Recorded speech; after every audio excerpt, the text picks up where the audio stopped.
বিগত আমলে আপনি কোনো জুলুম অবিচারের শিকার হয়েছেন কিনা এই বিষয়ে আপনার অভিজ্ঞতা জানতে চাই। দেখুন, অভিজ্ঞতা আমাদের সবারই কম বেশি তিক্ত অভিজ্ঞতা আছে। একটা সমাজ যখন করাপ্টেড হয়ে যায় তখন সমাজের কেউই ভালো থাকে না। এই নারায়ণগঞ্জের এসপির অফিসে আমাকে নিয়ে এমন অকথ্য ভাষায় গালিগালাজ করা হয়েছে, বেশি দিন আগের কথা। এবং এই সিদ্ধিরগঞ্জ থানার ওসি ছিলেন, আমি নাম আর বললাম না, ওসি সাহেব তিনি ভালো মানুষ ছিলেন, আমার পক্ষে ছিলেন। আমি একটা মাসআলা দেওয়ার কারণে সেখানে আমাকে ডেকে নিয়ে অকথ্য গালিগালাজ, আর ওসিরে বলতেছে যে থানায় নিয়ে প্লাস দিয়া হাত পায়ের নখুটে দিবা, আমার সামনে বসায় রেখে। বুঝতে পেরেছেন? খুব গর্ব করে তিনি অমুক ছাত্র রাজনীতি করতেন, গর্ব করে বলতেছেন আমি ছাত্রলীগের রাজনীতি করতাম। এই নারায়ণগঞ্জের এসপি, এই বর্তমান এসপির কথা বলছি না, এর আগে যিনি ছিলেন। তো এটা আমাকে বসায় নিয়ে থ্রেট দেওয়া, মাসআলা, আমি ওনাকে বললাম মাসআলা, আমার মাসআলা বলার ক্ষেত্রে কথা বলার অধিকার থাকবে আলেমদের। আপনি পুলিশ হিসেবে আপনি তো বলতে পারেন না মাসআলা আমি কোনটা বলবো কোনটা বলবো না, কোনটা সঠিক কোনটা বেঠিক, এটা তো আপনার বলার বিষয় না, তো আলেমরা বলতে পারে। উনি খেপে গেলেন এবং সবার সামনে যাচ্ছে তা আচরণ করলেন। কত শত অভিজ্ঞতা আছে, এগুলো তো আমি মানে সব কিছু বলার সুযোগ পাই না, আর বিশেষ করে বলতেই তো পারি না। কারণ কোনো স্ট্যাটাস আমরা লিখেছি, সেখানে দেখা গেছে যে 5টা এজেন্সি থেকে ফোন চলে আসছে, হ্যাঁ আপনি এটা কেন লিখলেন, ওইটা কেন লিখলেন, চাপাচাপি শুরু হয়ে গেছে। আমাদের ফাউন্ডেশনের সমস্ত হিসাব নিকাশ পুঙ্খানুপুঙ্খভাবে রাখার পর সেটা আবার আমরা ভালো অডিট ফার্মের মাধ্যমে অডিট করে একেবারে এমনভাবে রাখি যে তিল তিল করে আমরা হিসাব ফেসবুকে পর্যন্ত দিয়ে দিই, কোনটা কত দিয়ে কিনি সেটা পর্যন্ত আমরা দিয়ে দিই। এত কিছুর পরও দেখা গেল যে আমাদেরকে বিভিন্নভাবে নাজেহাল করার চেষ্টা করা হতো কোনো কোনো লোক। আলহামদুলিল্লাহ এর মধ্যেও প্রশাসনের উপরস্থ কিছু কিছু মানুষ পরেশান করলেও নিচু পর্যায়ের বা মাঝারি বা কোনো কোনো উপরস্থ কর্মকর্তাদের সহযোগিতাও ছিল।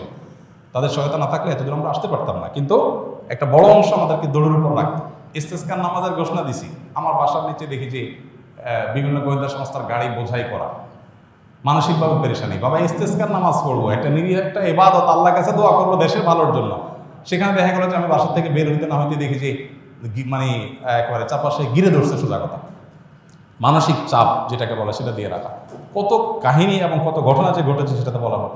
জোর করে সরকারি বিভিন্ন অনুষ্ঠানে নেওয়ার জন্য একবার একজন এডিশনাল এসপি, তার নামটা আমার মোবাইলে সেভ করা আছে, আমি নাম আর বললাম না, উনি ফোন দিয়ে বলতেছেন যে আমি অমুক। তো আমি বললাম হ্যাঁ বলেন। তো উনি বলতেছিলেন যে আমাকে সব হুজুররা কিন্তু চিনে, খুব নেগেটিভভাবে বলতেছেন, মানে হুজুরদের সব সাইজ করি আমি, আমার নাম সব হুজুরদের মুখস্থ, আপনার সাথে আমার প্রথম কথা হচ্ছে। এটা হলো শুরুতেই কথা না। এরপর কী হয়েছে বলেছে একটা অনুষ্ঠানে যাইতে হবে আপনাকে, সেখানে অমুক অমুক থাকবে, রাষ্ট্রের সবচেয়ে বড় বড় পর্যায়ের লোক তারা থাকবেন, আপনাকে যেতে হবে। কী হয়েছে সেখানে আপনাকে একটা বক্তব্য দিতে হবে। তো আমি বুঝছি যে আমাকে একটা প্ল্যান ওয়াইজ আমাকে দিয়ে একটা জিনিস করানো হবে। আমি বিভিন্নভাবে অপারগতা প্রকাশ করলাম, বলে যে রাষ্ট্রের প্রয়োজন আপনি অস্বীকার করতেছেন। হ্যাঁ অবশ্যই আমার রাইট আছে, রাষ্ট্র চাইলে আমার যেখানে সেখানে বাধ্য করতে পারে না, আমি সাধারণ নাগরিক। যাই হোক, পরে শেষ পর্যন্ত আমার সেখানে যাওয়া লাগে না আলহামদুলিল্লাহ। এরকম পরিস্থিতি হয়েছে। সর্বশেষ এই যে আমাদের আসিফ মাহতাব গ্রেপ্তার হলো, তার নিয়ে পোস্ট দিলাম, আমাকে আমার এক ভাই সোর্স তিনি বললেন যে ভাই আপনি বাসায় থাকেন না। তো রাতে, এই কয়দিনের আগের কথা, রাতে যায় আরেক বাসায় যায় শুইতাম, এই কয়দিন আগের কথা। আগের বাসায় গিয়ে পালায় পালায় থাকতাম। একদিন আসরের পরে বাসার সামনে মোটরসাইকেলে 2টা লোক আসছে। আমার বাসা এমন এক জায়গায় আশেপাশে কোনো মানুষজন নাই, এখানে কেউ রিক্সাও চলে না, কোনো সাধারণ গাড়ি দিয়ে নিজস্ব গাড়ি ছাড়া যাওয়ার সুযোগ নেই। এরকম একটা জায়গায় থাকি আমি, সব মরুভূমি, আশেপাশে ঘাস, মানুষজন নেই। সেখানে কোনো মানুষ আসা তো স্বাভাবিক নয়। 2জন মানুষ আসরের আগ থেকে এসে অপেক্ষা করলো। তারা মনে করেন এত লম্বা সময় আসে, নিশ্চয়ই ওয়াশরুমে গেছে লম্বা সময় ধরে। মাগরিবের নামাজ পড়লাম, ওযু ছাড়াই নামাজ পড়লো আমাদের সাথে। ওখানে যে জামাত হয় এটা জানার কথা না, আমার বাসার নিচে গ্যারেজে ছোট্ট করে একটা রোড, আমরা জামাতে নামাজ পড়ি। যাই হোক, এরপরে যাওয়ার সময় আমাদের একজনকে জিজ্ঞেস করলো অমুককে তমুককে, নাম জিজ্ঞেস করলো, তখন আমরা বুঝলাম যে এটা সংস্থার লোক। তো এইভাবে দৌড়ের উপরে এদেশের সবাই কম বেশি ছিল, নানাভাবে ছিল। আমার নামে ফাইল তৈরি করা হয়েছে, এমন ফাইল হয়েছে যে আমাদেরকে অনেকে বলতো যে আপনার ফাইল এমন মোটা হয়েছে যে কোনো মুহূর্তে আপনাকে ধরবে। এই মানে আন্দোলন যদি না হইতো, সফল যদি না হইতো, তো হয়তো এরপরে আমাদেরকে আয়নাঘরে যাওয়া লাগতো। বুঝে আসছে কথা? তো এরকম একটা পরিস্থিতি এই দেশে তৈরি হয়েছে যে আসলে আমরা কেউ যে খুব ভালো ছিলাম বা ভালো থাকতে পারি সেই সুযোগ কারোরই নাই।